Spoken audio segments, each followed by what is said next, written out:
Bioplastics. Here's all the things you can do with them. Today we're making a corset out of bioplastics.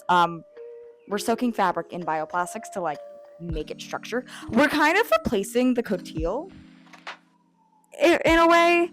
Like, we're using muslin. I have muslin and then I have silk because we might do some pretty things in it. Corsets, they have plastic boning. They have metal grommets, synthetic fabrics and polyester and shit, This is what we're doing. This is my sketch. Today we're soaking fabric in bioplastics. We're going to experiment with a couple different textures with this bioplastic. We're mainly using muslin and I have some silk so we can play with it later. Let's go. Let me bring you to my workstation. Hey, yeah. I'm out of breath now. I'm out of breath. There's a lot of recipes you can use to make bioplastics. Here's some sources and sites. This is the recipe that we're using today. We're using CMC. So there's a lot of different ways that you can make bioplastics. You're using something called CMC. CMC is used for baking. I think they put it in fondant. I don't know. I don't bake. Some common stiffeners for fabric is cornstarch. You can buy this at the store, but there's also starch to stiffen fabric. So that's where my experimentation started. But I wanted more. I wanted it to be thicker. I wanted it to be tougher. My experimentation. Hang on, I'm coming. I experimented last week with coating muslin in these bioplastics. I specifically used CMC for half and cornstarch for the other half. Then I put paper shreds. I put fabric shreds. I really wanted it to be nice and thick. This is CMC and muslin cotton. And look at that. It kind of looks like one of those rice cakes.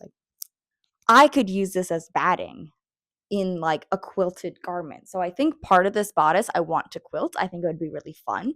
And rather than using a synthetic polyfill, which is plastic, I can use something like this and it'll have a good structure. Now, the downside to a lot of these bioplastics is you cannot get them wet. So there are some recipes that I can post here and that will help make them waterproof. Honestly, you don't really want most of your corsets getting wet anyway, because there's metal in them. For this project specifically, we are focusing on a structured garment that is going to be spot clean only. We're not experimenting with what a washing machine can do to this because frankly, I think it would destroy the garment. But that'll be the next project maybe. So this is a stepping stone in something that might eventually become a much larger project. But for right now, we're doing a lot of material exploration. These are all the different options for bioplastics. Also different types of starches.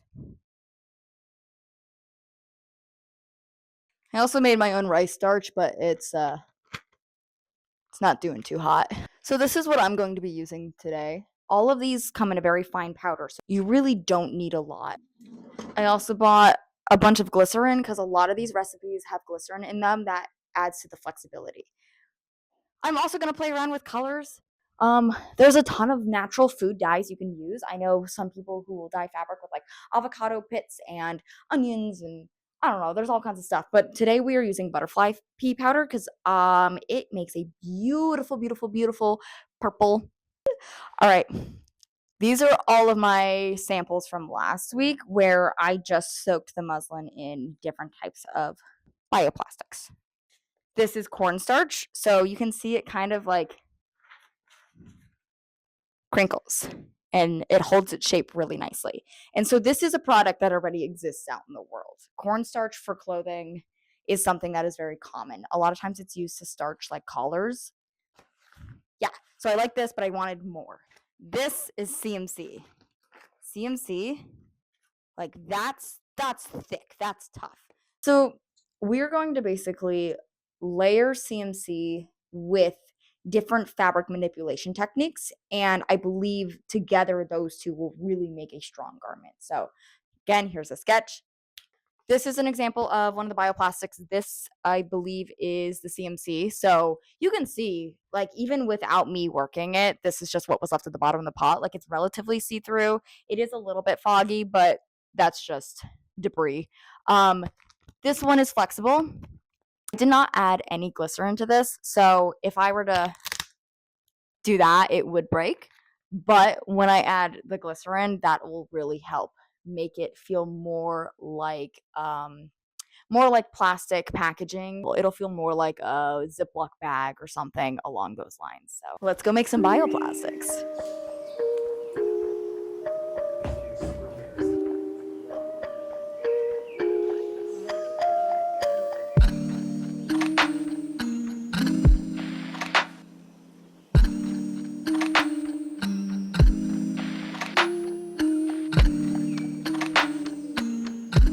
Hello. So we're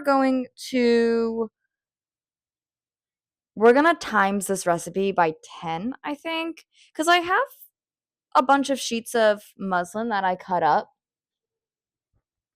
We're going to make the recipe, pour it onto the sheets, zhuzh it with our hands, and then everything's gonna be laid into this plastic bin. I'm gonna set it in here for about a week to dry. It won't dry fully in that week. So the plan is to then separate the pieces out and hang them on a drying rack so they can continue drying like in the air. I just don't want to put them on a drying rack right away because it will eventually drip off. The bioplastics tend to be thin in their first couple days, and so they could follow gravity and just like drip off. So we don't want that. We want the fabric to absorb as much as possible. Hence the zhuzhing too. We're gonna zhuzh. Zhuzh. Okay. I've got my water, I've got my CMC, and I have my glycerin. I have a pot. Actually, I have like 4 pots over here, and then a scale. A lot of this is definitely easier to do with a scale. Highly recommend. I also cut out little swatches of the satin and muslin because I want to try out the butterfly pea powder. I've never actually used this before, but I've seen some people who have, so figured I'd do a swatch before I apply it on a larger scale. Quite a lot.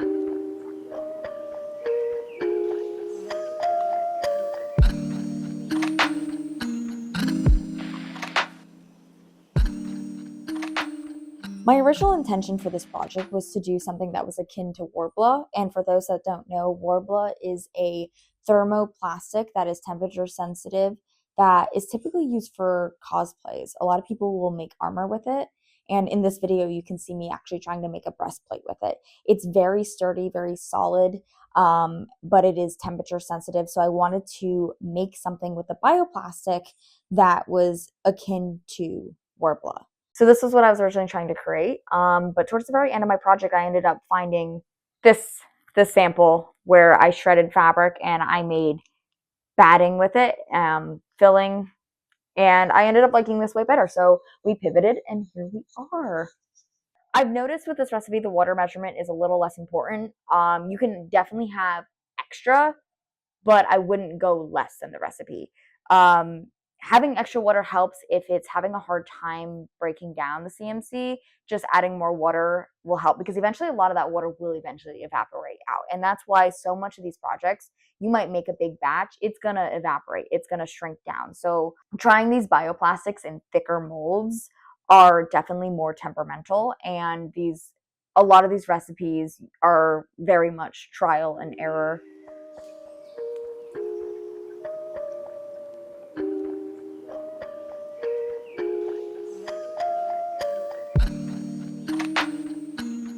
You definitely want to really get in there and mix it up with the fork, because see how it's kind of gooky? Yeah, like you want to shred that.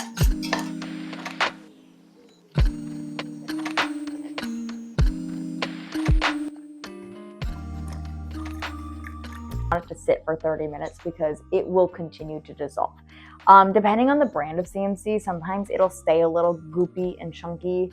Again, that's where maybe I'll add a little bit more water just to kind of help if you notice that those clumps aren't going away. CMC is something that's not as transparent as some other bioplastics. Like I wouldn't use it as like a substitute for resin or like try to pour it thick. It definitely is like foggy. You can definitely embed stuff in it though. That's been pretty successful. When it dries thicker, it almost has the consistency of gelatin, which gelatin unflavored on its own is another recipe or another ingredient that people sometimes use for bioplastics. The only thing with gelatin is obviously it is animal-based, so that's kind of up to you to make that decision. I've noticed with gelatin that it holds onto moisture a lot more, so if you don't properly air it while it dries, it will mold quite easily. Ooh, wait a second. This is working well.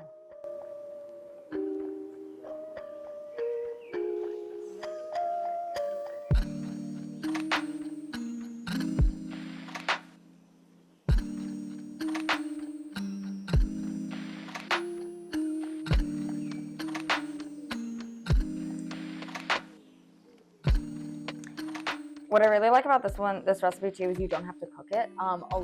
Some of these recipes you have to cook on the stovetop. There's still a lot of clumps, so we're gonna add a little bit more water.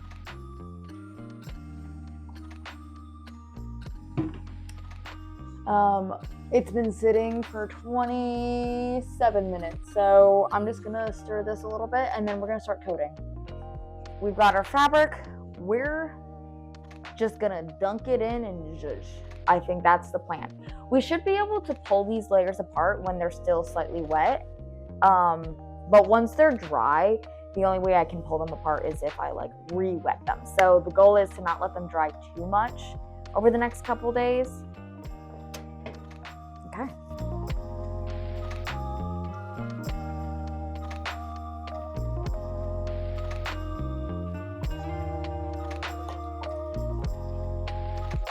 And these are also going to be coated once I put them on the dress form. The goal is to get them layered, let them, dry with the bioplastics, and then I'm going to cut out the pattern.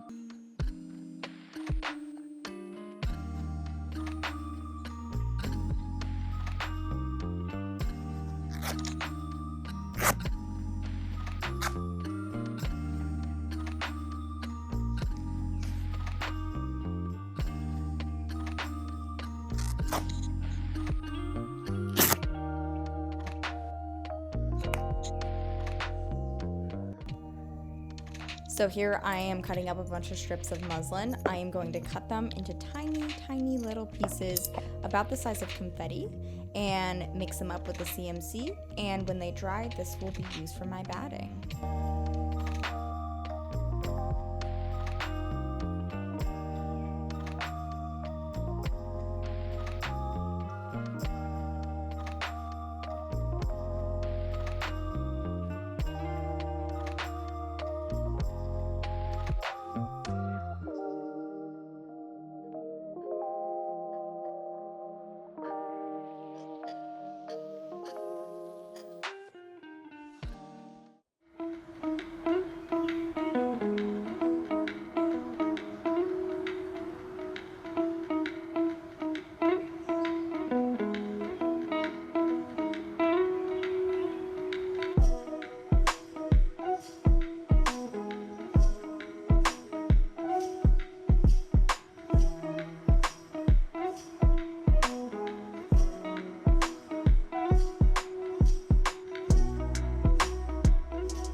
So overall, I think it was very easy to sew.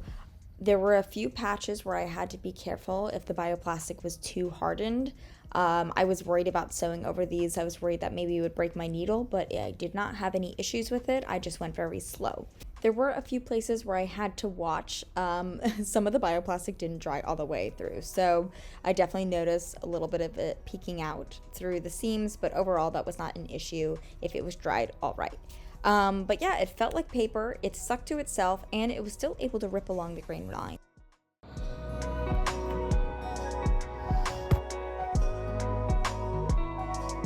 here she is. She's a little lumpy, bumpy, a little wonky. That's fine. So we are going to coat the rest of this in bioplastics. It's uncoated here in the middle. 3 sections are all quilted, and the batting on the inside is made out of that bioplastic sample that I showed you guys earlier. This is in the middle of that quilting here. And then on the sides, these were coated already. So that sounds like paper. It's a little crunchy. I made a lining for the inside just with muslin, so there's not going to be any bioplastic on the bare skin. I made sure that even though this is like an experimentational garment, I still want it to be decently comfortable. So we're going to add some butterfly pea powder to the bioplastics because it's going to look really pretty. I'm hoping to get some fun designs in here. And then we're also going to add like a silk wire frame to like hold up the silk. That'll hopefully like help it dry. Yeah, okay, let's go. Turn this on. We are going to probably just double the recipe. I have a bucket of water here, so that way I can kind of like water it down because some of this is like very stiff. Also, we have to make the boning today. Yeah, forgetting what my ratios are. Yeah, I do have to let this sit for 30 minutes.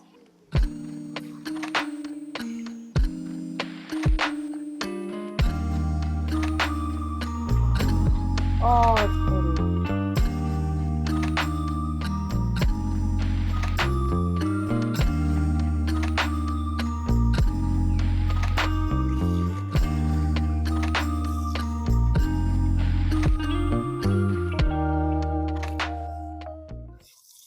I'm so excited.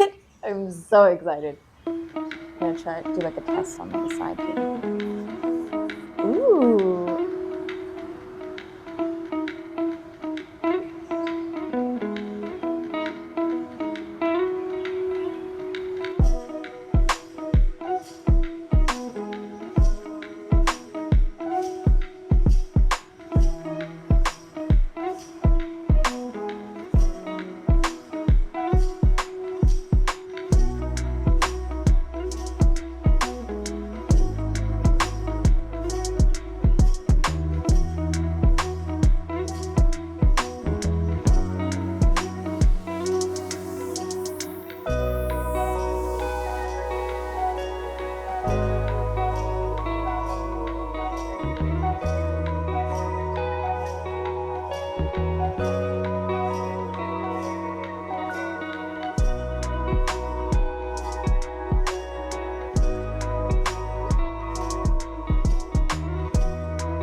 Okay, here she is. We are gonna give her like 4 days to dry. There's some really beautiful drips on here that I like hope stay because I think it would be really fun to have some of that texture, but I'm gonna move her into the corner and put a bunch of pants on her. Cool.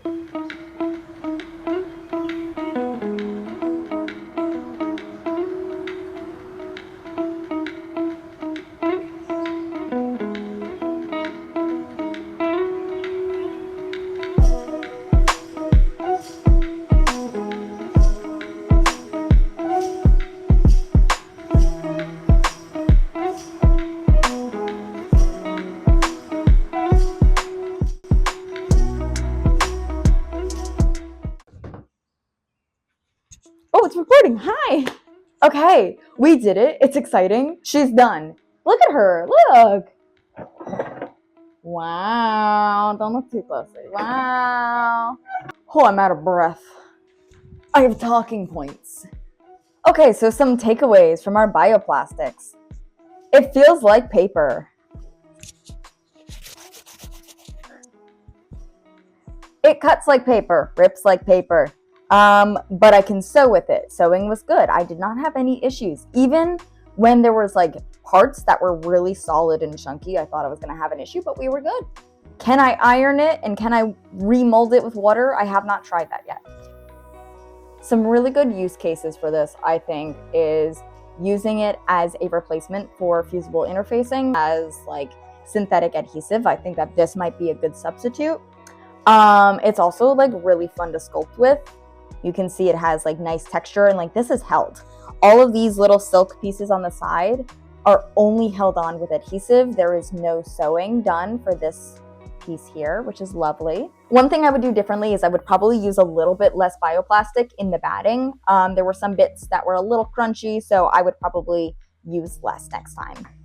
I did not add grommets, but I think a good solution would be just to stitch around those openings. That was a common practice in like the 1700s, so I would do that again for this. I just ran out of time. This garment currently doesn't have any boning in it, but I did experiment with making different types of boning. I made boning channels in it, so eventually I will add boning, but for this step I just ran out of time. But yeah, this was a really great experimentation. I've never used bioplastics before this project, and I've never used them for fashion, so I think this would be really cool, and I definitely plan on exploring more with them. So, to many more projects.